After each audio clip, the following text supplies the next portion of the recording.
नमस्कार दोस्तों, आज हम आपको एआई एसईओ के बारे में बताने जा रहे हैं क्योंकि बहुत से लोगों के ये सवाल थे कि एआई एसईओ कैसे काम करता है और इसका क्या बेनिफिट है, क्या ये रियल में कोई काम करता है या नहीं करता है और एसईओ से कैसे डिफरेंट है। तो ये वाले सवाल बहुत सारे लोगों के मन में आ रहे थे। आज मैं डाउट क्लियर कर देता हूँ। मैंने कुछ पहले से ही एआई से ही मैंने कुछ ले लिया है चैट जीपीटी का यूज़ करके, ताकि आपको समझने में भी आसानी रहे। तो पहले करते हैं, what is the AI SEO.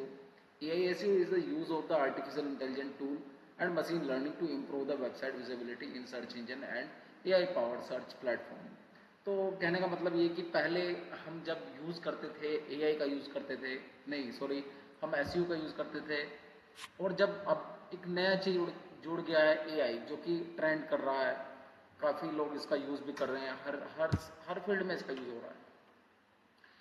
पहले हम क्या करते थे, कीवर्ड रिसर्च करते थे, बैकलिंक बनाते थे, मेटा टैग लिखते थे, टेक्निकल ऑप्टिमाइजेशन करते थे वेबसाइट का, ठीक है। तो वो नॉर्मली एसईओ में काउंट होता था। लेकिन अभी क्या है कि एआई का यूज़ हो गया है, तो कुछ लोग सोचते हैं कि एआई का मतलब है कि केवल हमें कोई इन्फॉर्मेशन रिटर्न करवानी है और उसको कॉपी पेस्ट करके उसमें डाल देनी है अपनी वेबसाइट में। लेकिन ऐसा नहीं है, हमें इसको समझना पड़ेगा।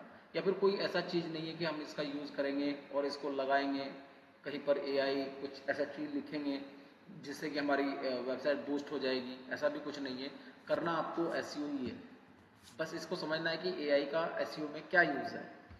तो today AI help automate and improve the these tasks while also optimize the content for a how modern search system understand information। तो आजकल क्या यूज़ हो रहा है, गूगल एआई ओवरव्यू आपने देखा होगा, इसका यूज़ हो रहा है। Chat GPT, Microsoft Copilot, Perplexity AI, Gemini, Claude ए, तो इन चीज़ों का यूज़ हो रहा है। केवल अब हमारे जो कंपटीशन में है, compete जो कर रहे हैं, वो गूगल रिजल्ट ही नहीं है, साथ में ये सारे जो एआई टूल हैं ये भी हमारा compete कर रहे हैं, ठीक है।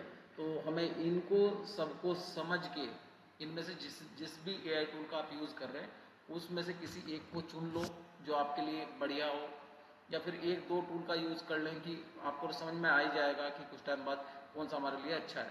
तो अब इसका यूज़ कर कैसे करें और इसमें कैसे इम्प्लीमेंट करें।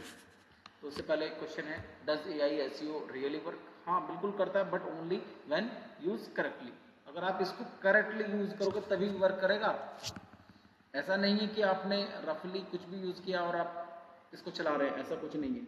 AI can help you work faster and discover the opportunity, but it cannot replace the expertise, original information or the quality content. For example, instead of spending the 5 hours researching the Kedarnath weather, best hotel, travel tips, FAQ, ये सारी चीज़ें अगर आप इसमें 5 घंटे लगा रहे हैं सोचने के लिए और आपने अपनी वेबसाइट में ब्लॉग लिखना चाह रहे हैं या कोई आर्टिकल या फिर कैसे भी आप पोस्ट करना चाह रहे हैं, तो इन चीज़ों में आप टाइम वेस्ट ना करें, क्योंकि अब एआई इसको कुछ ही सेकंड में, कुछ ही मिनट में आपका ये काम का सॉल्यूशन आराम से दे देगा। तो यहाँ पर एक बेनिफिट हो गया एआई का, कैसे एआई का यूज़ हुआ है। और अगर आप कुछ ब्लॉग वगैरह लिखवाना चाह रहे हैं, अगर आप कुछ ब्लॉग वगैरह या पोस्ट लिखवाना चाह रहे हैं या कोई अपने नया पेज बनाया है, कोई लैंडिंग पेज आपने बनाया है, तो उसके लिए आप जो आपके पास कंटेंट है एआई से या फिर कुछ थोड़ा बहुत content, however if you simply copy AI generated text and publish it, your rank may not be improve. तो यहाँ पर भी लिखा है कि अगर आप जनरली आप एआई से कुछ लिखवाएंगे और आप सोचेंगे कि जो कुछ उसने लिखा वो पब्लिश कर देंगे तो सब कुछ, क्योंकि सब लोग ऐसे ही करेंगे तो फिर नहीं चल पाएगा। आपको थोड़ा डिफरेंट करना पड़ेगा, आपको कीवर्ड रिसर्च करनी पड़ेगी, लॉन्ग टेल कीवर्ड आपको समझने पड़ेंगे कि कौन सा लॉन्ग टेल कीवर्ड हमें यूज़ करना है। तो इस तरीके से आपको ये सारी चीज़ों को ध्यान रखना पड़ेगा, तभी आपका ये काम चल पाएगा। तो इसके लिए पहले एआई क्या करता है, लॉन्ग टेल कीवर्ड आपकी सर्च करने में मदद करेगा। सर्च इंटेंट क्या है, बाय करना है, रीड करना है, क्या इंटेंट है, उस इंटेंट को समझना पड़ेगा। और रिलेटेड क्वेश्चन क्या रहेंगे वो देखने को, और ट्रेंडिंग सर्च में क्या चल रहा है, इस चीज़ को सबको ध्यान देखना पड़ेगा। तो यही जो चीज़ है जिसका हम यूज़ करते हैं एआई से, तो एआई से हम ये चीज़ें पूछेंगे तो एआई हमें हमको ये बता देगा। यहाँ पर हम एआई कैसे हेल्प करता है एसईओ में, ये हमने अभी जान लिया है कि लॉन्ग टेल कीवर्ड और सर्च इंटेंट रिलेटेड क्वेश्चन और ट्रेंडिंग सर्च, इन चीज़ों का आप कुछ ही मिनट में पता लगा सकते हैं। आप किसी भी टूल का, एआई का टूल का यूज़ करके ये चीज़ें आप जान सकते हैं। इसके अलावा पहले अगर मान लीजिए आप कोई सर्च करते हैं चार धाम यात्रा, ट्रैवल से रिलेटेड है चार धाम यात्रा, अब इसका एआई सजेस्ट क्या करके देगा, अगर आप सर्च करके देखेंगे कि भाई इसमें कोई मेरे को सजेस्ट करके दिखा दो लॉन्ग टेल कीवर्ड जो कि आपके एसईओ में बेनिफिट हो, तो उसके लिए ये सजेस्ट कर सकता है चार धाम यात्रा from Delhi, Char Dham package for senior citizen, best month for Char Dham यात्रा। तो इस तरीके क्या बजट है, क्या ट्रिप है, हेलीकॉप्टर टिकट क्या है, तो इस तरीके की चीज़ों में ये हेल्प कर देता है एआई।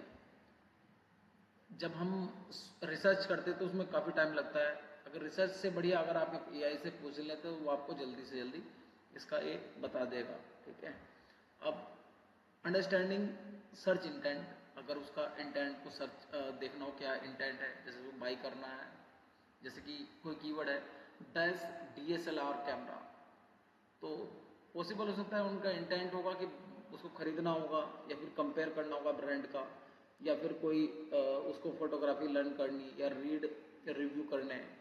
तो knowing the intent help you create the right type of a page. तो आपको इंटेंट पता चल जाए कि भाई हम किस इंटेंट से उस पेज को क्रिएट कर रहे हैं, तो उसी तरीके से वो आपको हेल्प करेगा।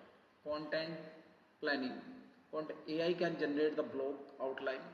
आप पूरा ब्लॉग ना लिखवा कर, कुछ लोग कर रहे हैं कि भाई पूरा ब्लॉग लिखवा रहे हैं, तो पूरा ब्लॉग मत लिखवाइए, आप ब्लॉग अपने आप लिखवाइए।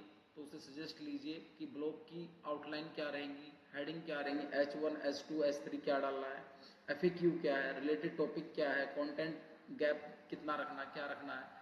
तो इस तरीके इस चीज़ को मेंटेन करके रखना है, तभी आपका एआई यूजफुल होगा इन एसईओ में। तो कुछ एग्जांपल देख लेते हैं। Instead of the writing the randomly about the SEO, AI में suggest use of what is the SEO. आप समझ लें, जिन लोगों को समझ थोड़ा दिक्कत आ रही है कि एसईओ क्या है, जो नए हैं कि what is SEO, type of SEO, technical SEO, local SEO, AI SEO, future of the SEO, तो इन चीज़ों को आप चैट जीपीटी कर सकते हैं या फिर किसी और एआई टूल की हेल्प से, जैसे गूगल जेमिनी या कोई दूसरे टूल का यूज़ करते हैं, क्लाउड वगैरह का यूज़ कर सकते हैं। और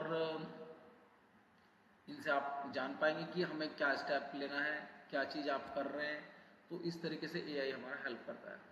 writing content faster, AI can draft blog post, pod product description, meta description, FAQ, social media post. अगर आपको सोशल मीडिया पोस्ट कोई डालनी है तो उसके लिए अच्छा सा कोई हेडिंग भी चाहिए या कैप्शन चाहिए, तो वो आप एआई से जनरेट करा सकते हैं।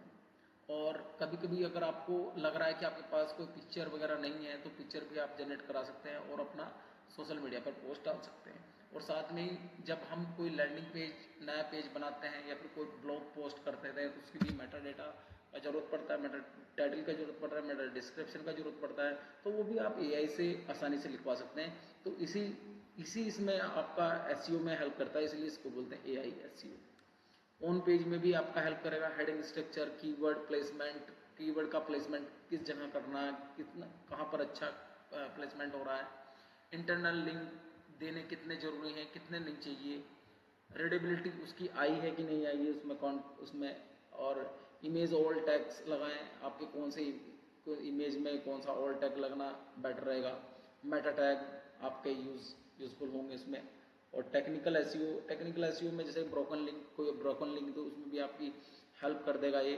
और डुप्लीकेट कंटेंट तो नहीं है, मिसिंग स्कीमा कोई तो नहीं है, और क्राउल होने में कोई एरर तो नहीं आ रहा, तो इसमें सब में ये हेल्प करता है।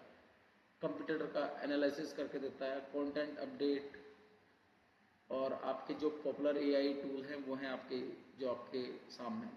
तो यही आपकी वीडियो थी एआई, जिसको जो समझ में आया होगा उसके लिए, और जिसको समझ में आया तो थोड़ा कमेंट कर दें तो मैं थोड़ा डिस्क्राइब कर सकूं।